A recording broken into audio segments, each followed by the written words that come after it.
শেষ হয়েও হলো না শেষ। নিভে দেওয়া প্রদীপে দেখা দিয়েছে আবারও নতুন আলো। আসন্ন টি-20 বিশ্বকাপে নতুন আলোচনা শুরু হয়েছে আবারও। নিরাপত্তা শঙ্কায় ভারতে বিশ্বকাপ না খেলার অস্বীকৃতি জানাইছিল বাংলাদেশ। ভেন্যু পরিবর্তনের দাবি জানালেও তা আমলে না নিয়ে বাংলাদেশকে টি-20 বিশ্বকাপ থেকে বাদ দিয়ে যুক্ত করেন স্কটল্যান্ডকে। আবারও নতুন করে জেগেছে বাংলাদেশকে টি-20 বিশ্বকাপে যুক্ত করার জন্য। বাংলাদেশের বিশ্বকাপে ফেরা নির্ভর করতেছে পাকিস্তানের উপরে। ভারতের গণমাধ্যম হিন্দুস্তানি প্রতিবাদে জানা হয়, পাকিস্তান যদি টি-20 বিশ্বকাপ বয়কট করে তাহলে বাংলাদেশেই পাবে প্রথম সুযোগ।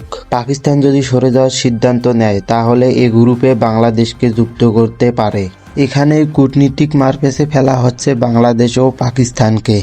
বর্তমান বন্ধু প্রতীক পাকিস্তান বাংলাদেশের পাশেই আছে।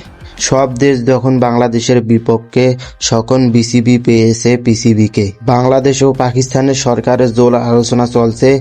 শুক্রবার না হলে সোমবারে পাওয়া যাবে চূড়ান্ত সিদ্ধান্ত। যে বন্ধুত্বর হাত বাড়িয়েছে পাকিস্তান, ওই বন্ধুত্বতে সবল মারতে চায় ভারতীয় দাদারা। পাকিস্তান যদি টি-20 বিশ্বকাপে না যায় তাহলে বাংলাদেশের যাওয়া উচিত।